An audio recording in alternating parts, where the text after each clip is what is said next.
So, I hear that you might want to adopt a black cat. Let's talk about why that's a good idea.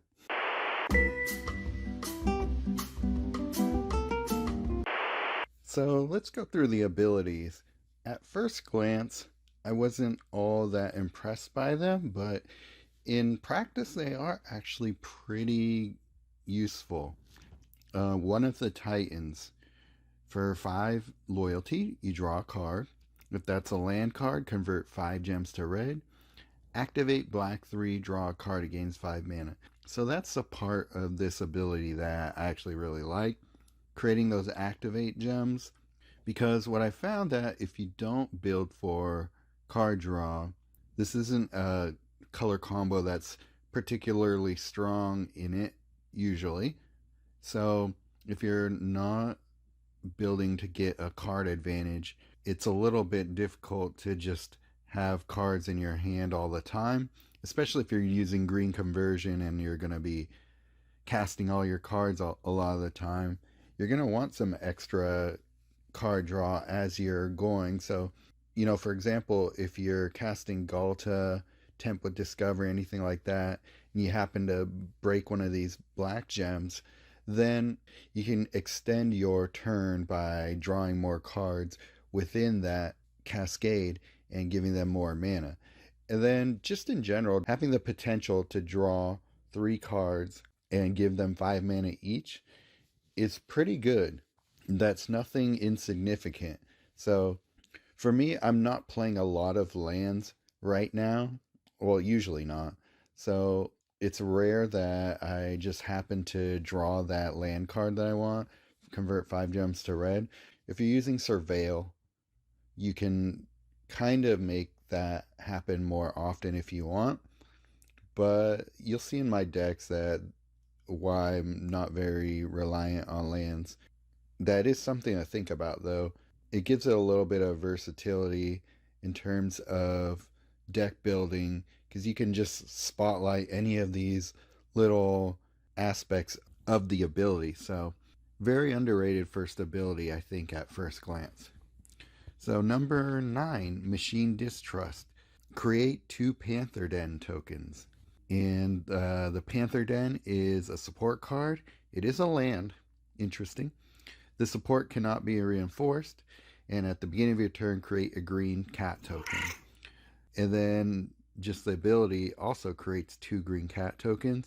An opposing non-land support loses X shield. X is the number of cat creatures and cat reinforcements you control, up to 9. So this is my favorite ability of his. So just off the bat, creating those 2 green cat tokens, the green cats are actually the same green cats that Ginny Faye creates. That's actually going to be very important when we talk about some of the decks that I built. Just by using this ability, you get 2 2/2 tokens. So you get a 4/4 on the board. And then you get these 2 Panther Den tokens. As long as they're both on the battlefield, you're creating 2 green cat tokens. So every time you create this land, you create 2 more Panther tokens per token on the board. If you happen to have 6 of these lands on the battlefield, you're going to be creating 6 tokens a turn. To be honest, that can get very out of control for your opponent very quickly. And if you're using a lot of green conversion, you're probably going to have the loyalty available to you to be able to do that. I almost never even pay attention to the whole support losing X shields, but that's a great way to get rid of things that are really bugging you. A Starfield, a Hixus. Unfortunately, it doesn't hit Vanguards, but that's okay. We can take care of Vanguards with our spells. But yeah, very solid ability. Honestly, Protector of Urborg is the one that sounds the best on paper. Increase the cost of all cards in your opponent's hand by 12. Create 10 green cat tokens. Each non-token opposing support loses 6 shields. This effect can affect Vanguard supports. So at 25 loyalty, it's pretty steep. And what I've found when I've used this card is, okay, Increasing the cost of the cards in their hand by 12 is great. That's a permanent sort of Emrakul, so that's pretty interesting in that way. Creating 10 green cat tokens, so you're going to get a 20/20 of a green cat on the board. The opposing supports, losing 6 shield is great, so is the Vanguard. All sounds really good. In practice, you're not going to be using it that often because 25 loyalty is pretty steep. So you're going to be using this once, maybe twice a battle. And I almost think it's a little bit more of an emergency sort of thing because, and I don't really think it changes the board state too often unless you happen to be fighting against a planeswalker using a lot of different supports. So in my experience, I haven't found it to be anything too game changing, really. Helps you stay on top if you're already on top, but it's not doing anything to the creatures, which are usually what's going to be giving you the biggest trouble with during the course of a normal battle. If you happen to run into like a Starfield lockdown deck, then this is a great card to get you out of that. But you also hopefully have to have something else going for you to justify waiting to get 25 loyalty to use this ability. So really cool in theory, but it just costs too much loyalty. If it was like, I think Gaz also agreed with this sentiment that if it costs like 18 or so, that'd be a lot more manageable and you'd be using it a lot more often. This color combo doesn't have a lot of just straight loyalty generation built into it. You can build for it if you use like Sigarda, Host of Herons, Urza Saga. So when those Panther Den tokens get matched, you're going to be creating a lot of loyalty tokens by using Urza Saga. That's the breakdown of his abilities. I really like his first two. His third is pretty good, but overall, Dakon's abilities are better. But for this color combo, I don't hate him. And let's talk about the mana bonuses.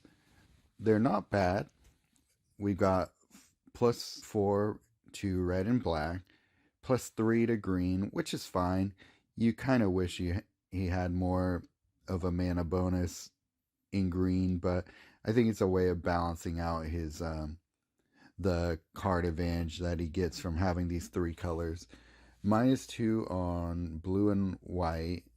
Honestly, that hardly bothers me. I'm usually able to find a decent match on black and red. And then we're going to just be converting a lot of green anyway. So it's what I wish Dihada had for her mana bonus spread, because having the higher positives on your on color matches is just always going to be better for me. I really don't worry about not having enough matches on my positive mana colors because green especially and red somewhat has a lot available to it to create potential gem matches. So I had no issue with his mana bonuses. If you're used to playing with someone like Kazmina or, even Domri, someone like that who gets a little bit more mana per red and green swap, then maybe it's not, the optimal amount for you. But we also have access to black, so we're going to be pulling things out of the graveyard as well. So I think the decks that I've built get around any sort of potential shortcomings that this mana bonus spread will have. But let's be honest, we have green available to us, so that's really not something you have to worry about all that much. And speaking of decks that I built, let's just go ahead and look at those now.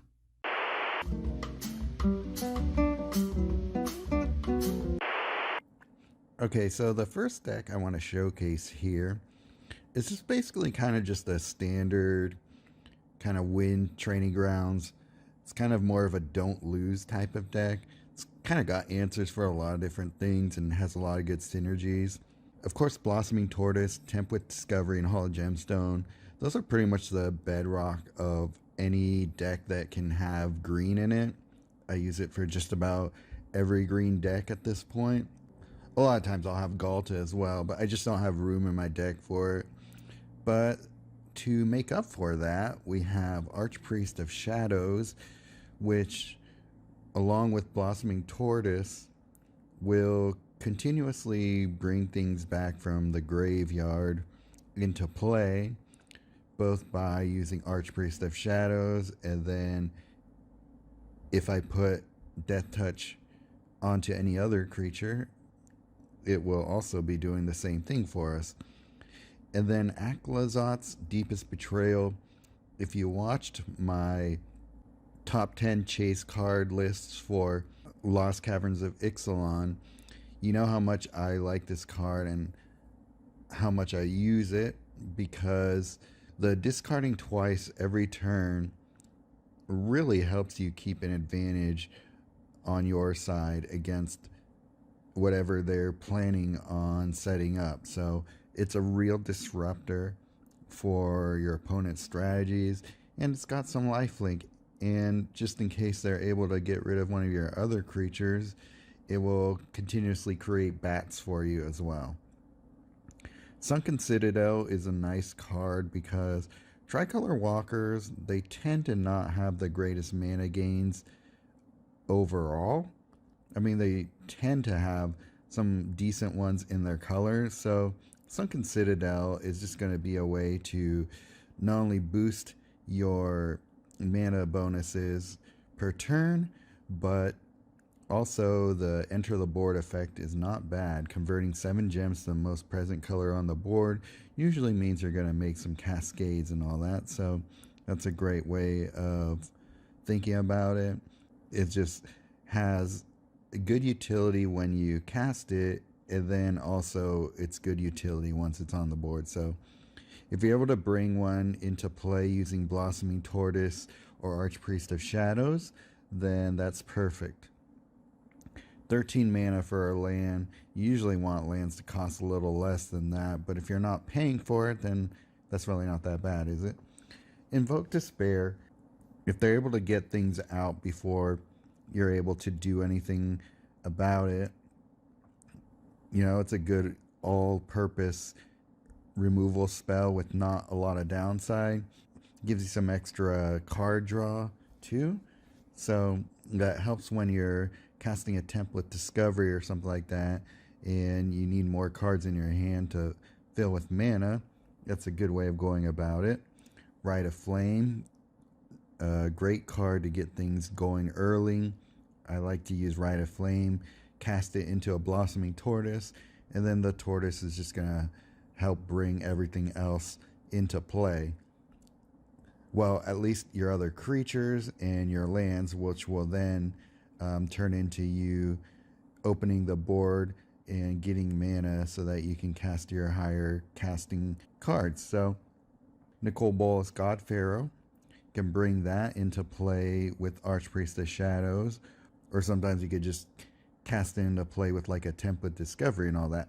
But if you're not familiar with this Vanguard yet, it's just another great all-purpose card, along with Aklazot's discarding the bottom cards in your opponent's hand. This one's going to be draining the 2, so this will help stall your opponent while you flush out the rest of the cards in their hand, and will just help you maintain control of the board. And just in case anything does get on the board, you can also exile it with its second ability. And if you get in a real bind, you just go ahead and exile every opposing creature and deal 15 damage to your opponent's planeswalker. How about that? And then demolish for anything that your other cards don't have a chance to get rid of. They have a nasty support that you just need to get off the board. This pretty much has everything covered. Of course, Hollow Gemstone is going to also boost up your mana bonuses along with the Citadel. So very well balanced deck, I think, and it's a pretty fun one. So yeah, if you're able to build it, give it a go and let me know what you think.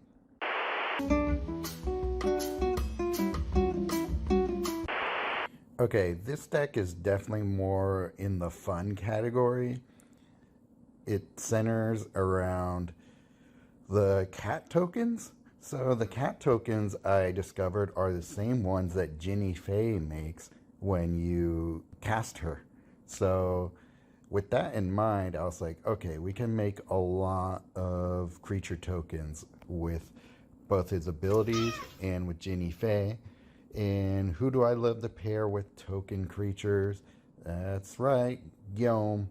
We're going to use Guillaume to make tons of food tokens that will feed Ginny Fey to create tons more green cats. So we're going to be destroying all of our token supports, including his second ability tokens that he makes. So there is a bit of a downside in using that, but at the point of everything coming together, it's not going to matter because you're going to have a giant stack of tokens to bash into the opponent. So of course we got Shattergang Brothers to take advantage of all those token supports breaking, and it's just going to completely demolish their side of the board if anything's going on there. We got Template Discovery. Knight of the Sweet's Revenge is an interesting card because when this support is destroyed, your creatures get +X/+X until end of turn, and creatures you control get +X/+X for each of their reinforcements. Lich Knight's Conquest is going to be destroying all support and token cards you control. So all of those tokens and supports that we just created are going to go ahead and just pump up whatever creature returns to the grave or to the battlefield from your graveyard. So that's going to be not only creating a huge stack of creatures, but because of Knight of the Sweet's Revenge, they're going to be able to take advantage of all that. It's going to make the creature you bring out of the graveyard just gigantic. So everything needs to be in place for it to have maximum benefit, but you know, this deck wins even without it having everything in place. I would say the main thing is just having the cat tokens from his abilities out on the board, and then casting Ginny Fey and Guillaume.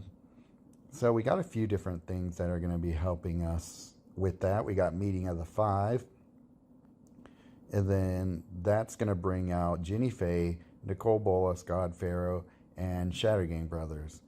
And then a few of the other pieces, I think Tyvar, Jubilant Brawler, is important to have because that creature that you're going to bring out of the graveyard isn't going to have haste necessarily. So in order to take advantage of all those resources you're eating up by casting Lich Knight's Conquest, you're going to want to have that being effective immediately. So putting haste on that creature is going to let that happen. And then Hit the Mother Load is not only going to help us get cards in our hand, giving them mana, but it's also going to be creating 4 gold tokens. So that's also going to be creating tokens for Ginny Fey or Lich Knight's Conquest to eat up, or Shattergang Brothers to destroy your opponent's board state. So basically the way that I like to play this deck is, yeah, getting Meeting of the Five out, or Template Discovery, charging that up to get most of the things in my hand onto the board, just with all the gem conversion and mana created. So yeah, first path, get out Template Discovery, Meeting of the Five, or Hit the Mother Load first. And that's going to bring in Shattergang Brothers, Ginny Fey, and Nicole Bolas. Next step is to get not only the cat tokens down, but Guillaume, preferably Guillaume first, because we're going to want to be creating food tokens as quickly as possible. Knight of the Sweet's Revenge before you cast Lich Knight's Conquest. I would say once everything's all set up, you get all your tokens on the board, then you cast Lich Knight's Conquest after getting Knight of the Sweet's Revenge down. So the board state should look in the optimal situation, you have your cat tokens down, your cat token creator tokens down. His second ability supports is what I'm talking about. You're gonna want to have hit the mother load a few times, so that's gonna create a bunch of gold tokens.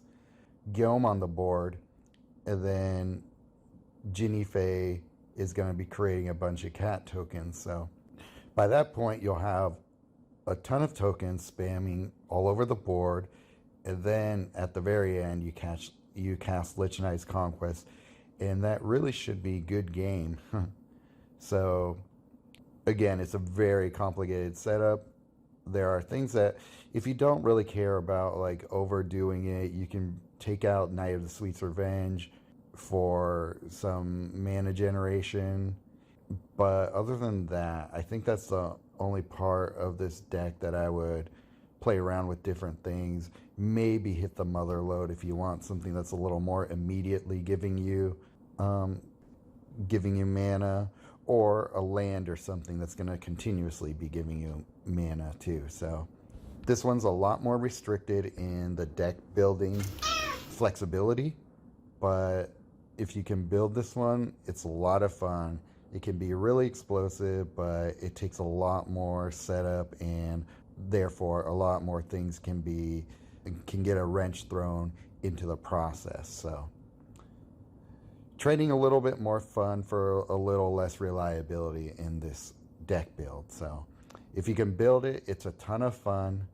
I hope you like it, and we'll move on to the next deck. Oh yeah, that's a good question.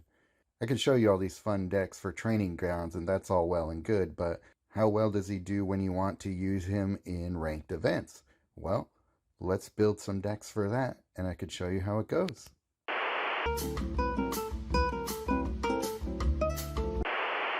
Alright, so we're going to use this deck for two of the nodes in Revolving Planeswalk, from All Will Be One set. So we're using it for the red node and for the green node.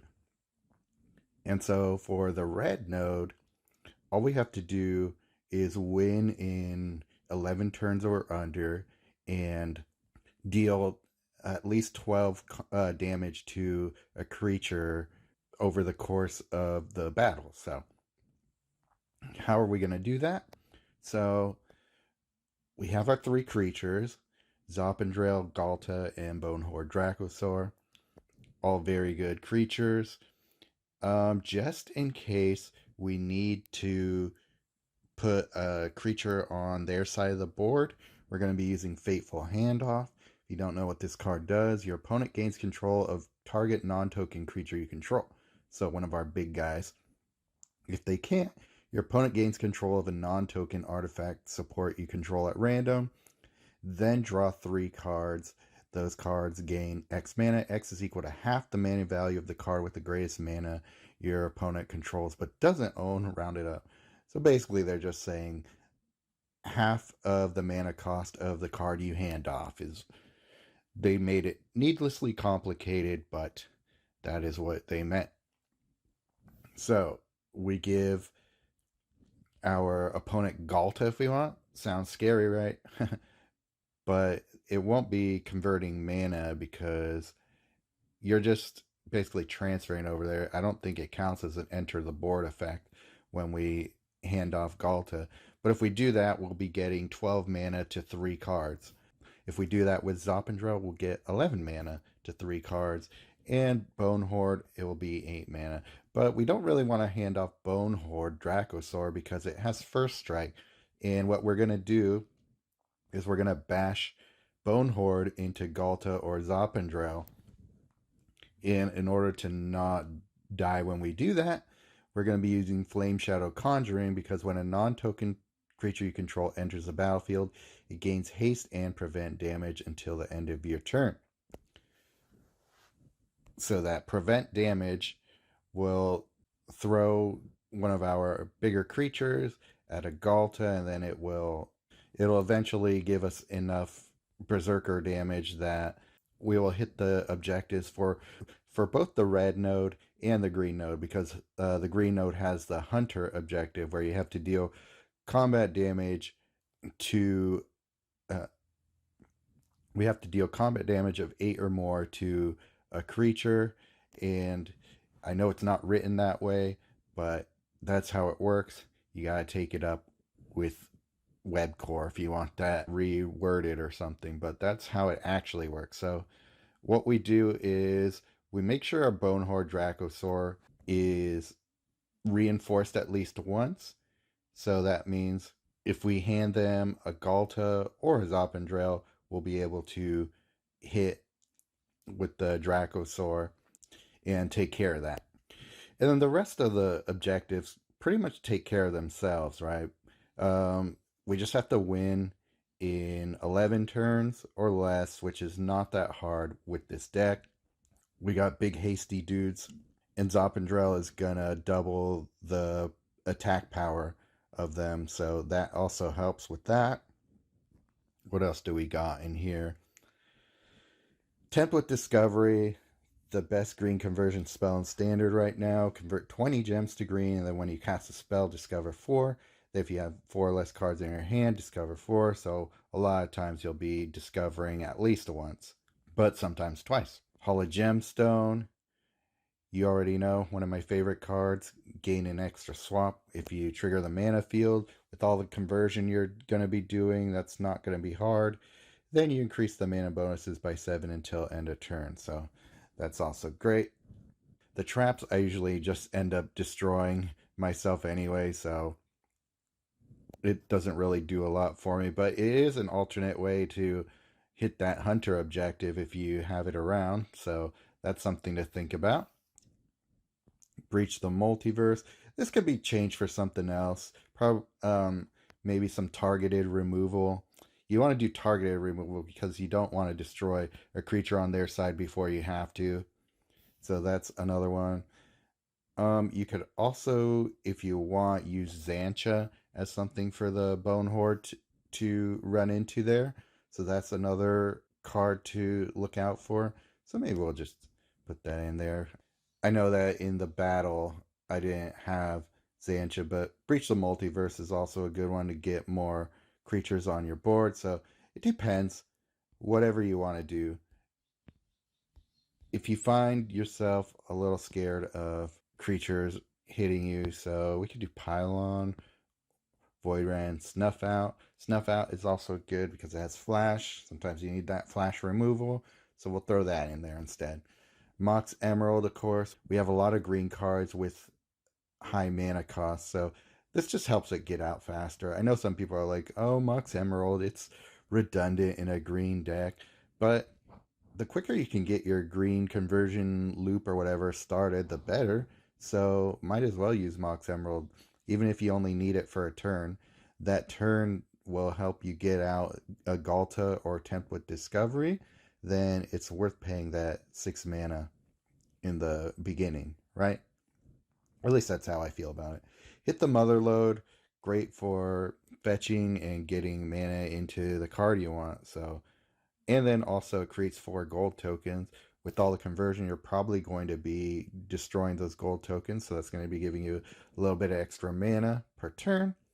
And yeah, I think that covers everything that you need to do for both the nodes. So this deck should work for either one. So there you go. Ah, you read my mind. So I showed you what he can do in these weekday events, but how well does he do in coalition events? That's the main question, right?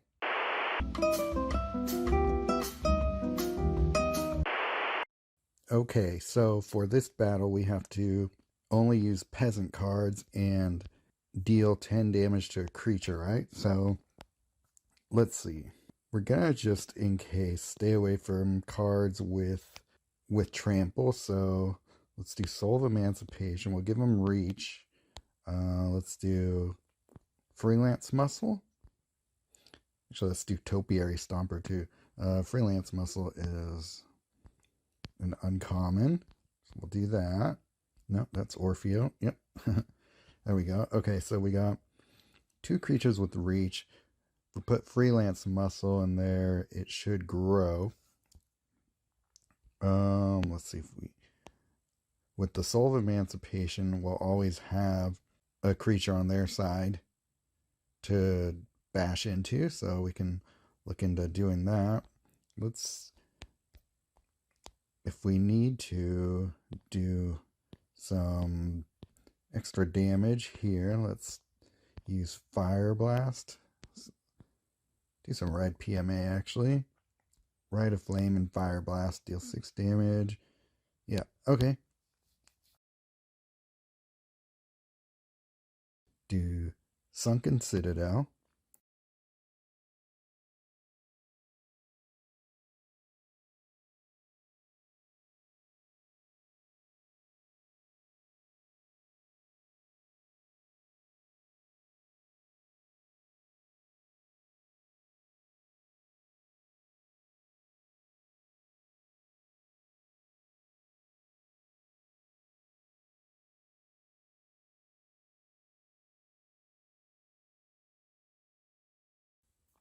Okay, Saheeli Rai, it's a really good Vanguard actually. Draw a card, then deal 2 damage to each opposing creature.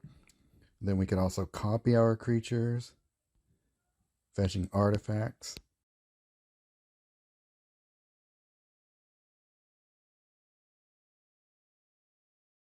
And then our artifact, we will use Brawler's Plate.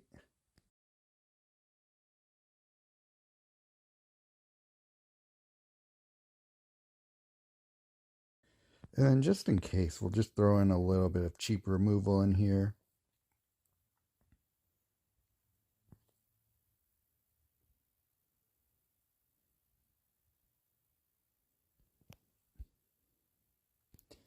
And then maybe some life gain.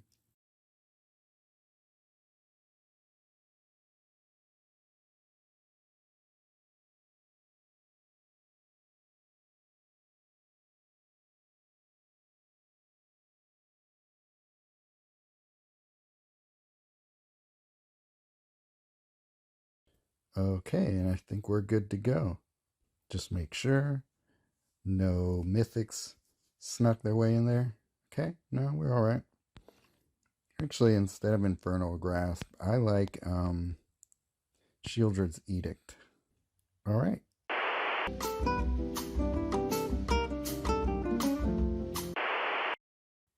Okay, so for our next challenge, we've got Artificer and Leyline. So we're going to go with our usual, our shell of Tempt, Tortoise, and Galta. But we're also going to do Topiary Stomper because it fetches a land. And so I actually picked this little trick up from Nalthazar here. For getting more lands, you got Galta, but you also get Vorinclex. It'll fetch 2 lands. And we're going to go ahead and do that. Use Sunken Citadel. Find the ones that have good enter the battlefield effects, and that'll really help. So Sunken Citadel, any of the mid-val lands. So let's see, we get Haunted Ridge, Deathcap Glade, and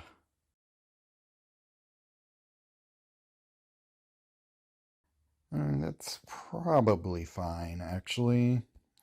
So let's look at what other things we want to throw in here. Throw Kami War. And let's see, what else works well for removal or something of that sort? Go Dehada. Where is she? Dehada or Saheeli Rai? Draw a card, create a copy. I kind of want the lifelink that Dehada gives me, so just in case things get weird, I don't expect them to, but you never know. Okay. Just making sure. Gotta always double check these things. We're easily going to convert 10 or more gems during a single fight with all the land and the Galta. It's just making sure we cast those 8 supports, but we got a lot of ways to fetch support, so we should be alright. Alright, so there we go, and not too many turns. I hit the objectives quite easily. That was 8 turns on my end, so not bad.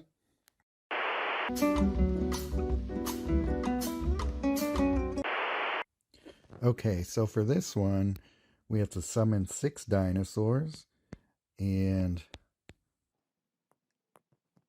deal combat damage 10 times to our opponent. So shouldn't be that difficult. I'm just gonna do where is she? Vraska. Give everybody double strike after I make them pirates. Let's do good old Hall of Gemstone. Tempt with Discovery.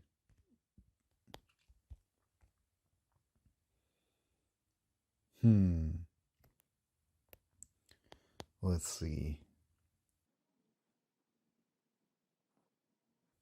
Hit the mother load. I think that's a good idea. Then we'll do a Mox Emerald to get things going. Let's see, what else do we want in here? Sunken Citadel, always nice to boost our mana bonuses even further. I think I'll do the Kobolus God Pharaoh. And what else do we want here?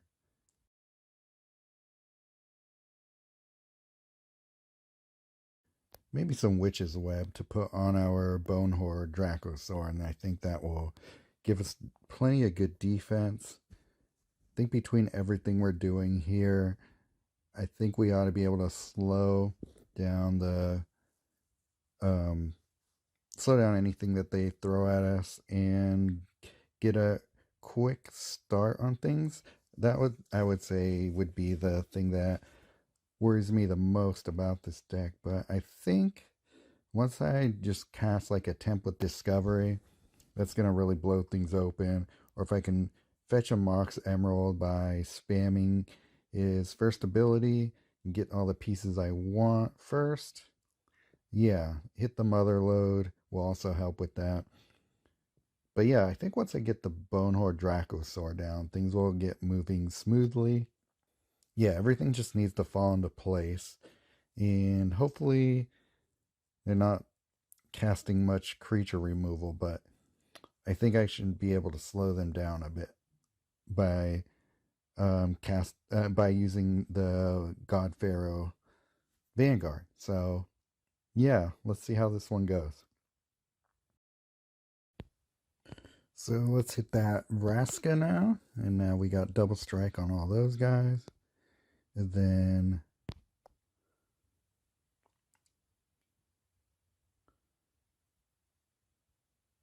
probably be done in one more turn after this one, I believe.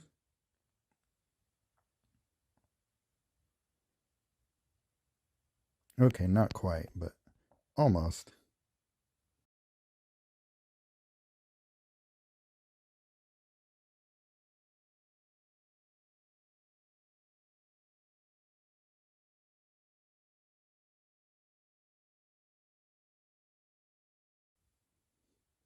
Oh, all right. Well, looks like it did work that way. That same turn. Pumped up my creatures just enough. All right.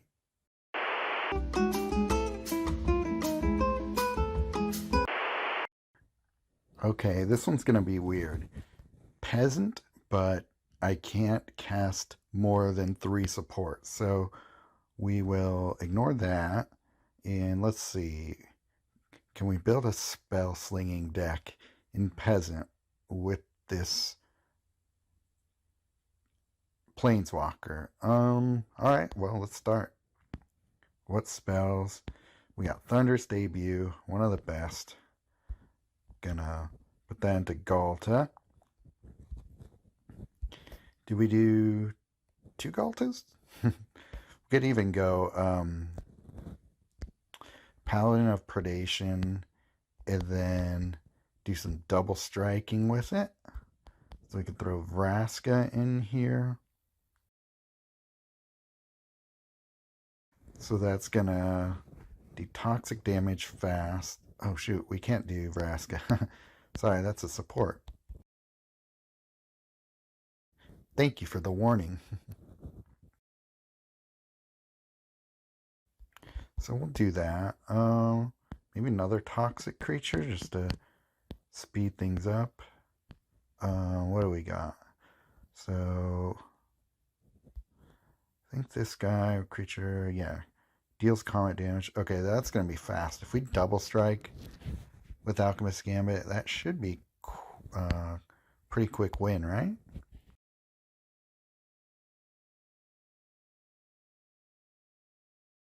Maybe do Breach of the Multiverse, Invoke Despair. Maybe that's how we'll get Vraska. We'll just fetch it with Breach of the Multiverse. There we go. Well, I actually really liked Witch's Web.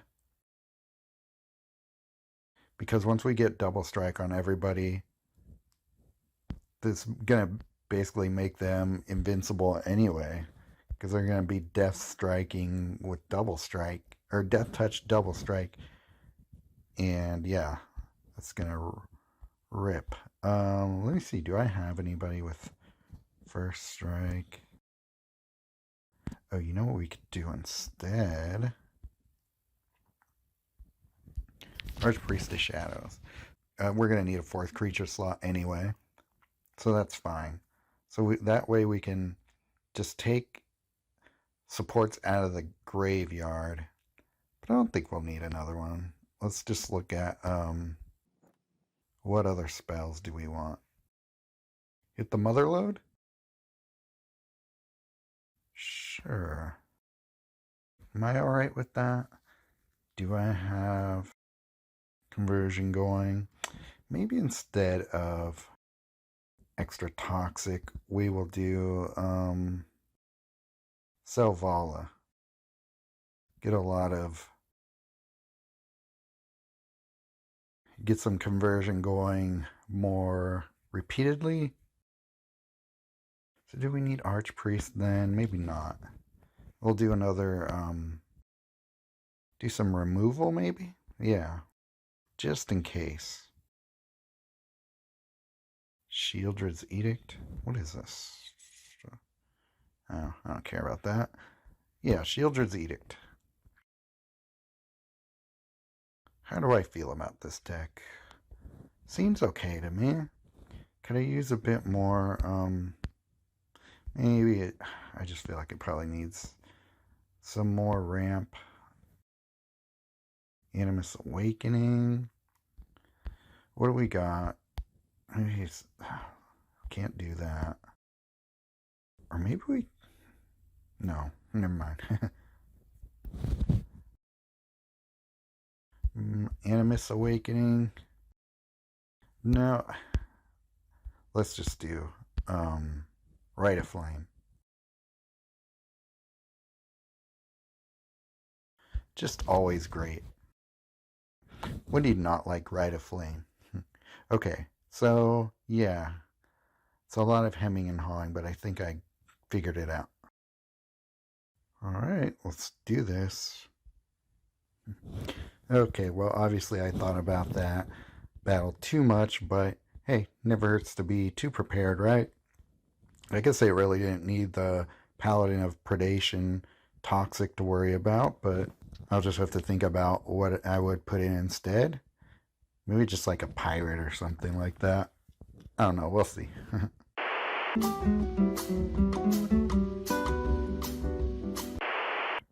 Okay, so this deck should be easy peasy. All it is Leyline, so convert 10 gems to green, and Graveyard, which for green and black, so simple. I don't even feel like I need to worry about red. Maybe we'll just go black and green the whole thing. Um, let's see. One of my favorite shells for doing graveyard stuff is Breach the Multiverse, Archpriest, and Tortoise. And then pretty much everything else I can just pull out of the graveyard with them. So we'll just do pretty similar to what I showcased with you already, except we're just doing instead just do Galta instead of Aclazotz. We could do Invoke Despair, Nicol Bolas God Pharaoh. Let's get some lands. Sunken Citadel, always. Could do some other lands here. Deathcap Glade. The Holly Gemstone going. And then, yeah, I just love Hit the Motherlode so much, so I'm just going to keep using it. Anything else I want? You know, instead of Hit the Motherlode, let's just do Chimil, the Inner Sun. Because Archpriest can keep taking it out of the graveyard. And yeah, anything that we just blow up by all the gem conversion, we could just bring back with Archpriest or Breach or whatever we want. Blossoming Tortoise will bring back lands as well, so we got our bases covered here. I really think so.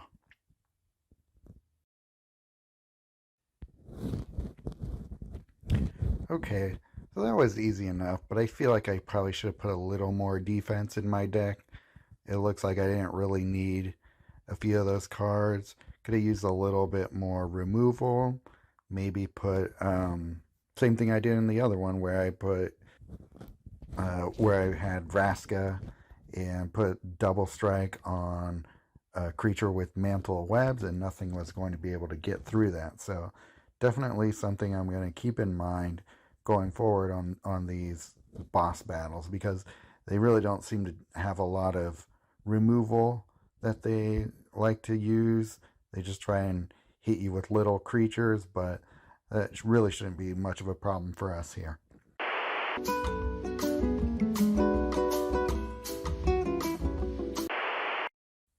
Okay, building for this one's going to be a little interesting because we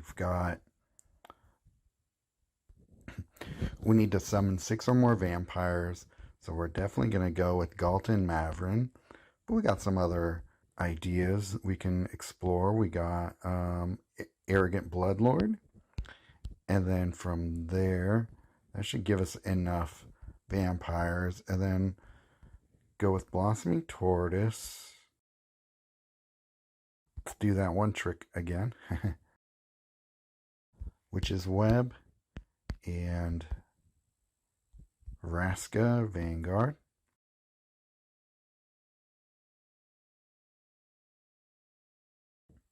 We don't have any permanent disable in this color pie, but I think that should keep us pretty safe for a while. So we'll see what happens there. We got Breach the Multiverse, Tempt with Discovery, some conversion to make it easier to hit our loyalty as much as we need to. So Sunken Citadel, Deathcap Glade, and then just some removal. Molten Collapse, Snuff Out. That's probably fine.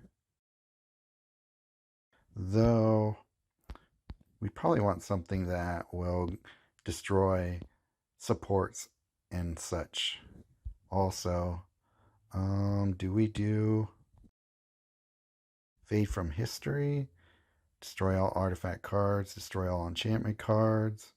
We're not using enchantments. We're only using lands. And I don't know if they use anything that will warrant using this card, but you never know. Let's just be on the safe side, right? We could even just do Demolish. It's cheap. Yeah, are we good here? Probably. So Vraska will give menace to our creatures and then double strike. So they'll be able to get through any of their defenses, and then we will just pick them off when they bash into ours. Sounds good to me.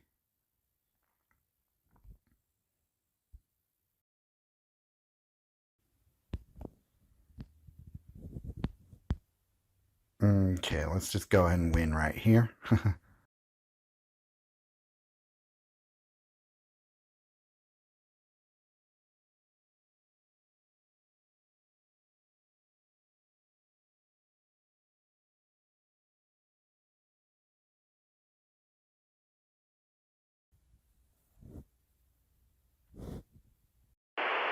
Alright, so now that I've showed you everything he can do and everything you can use him for, what do you think? Will you adopt the black cat today?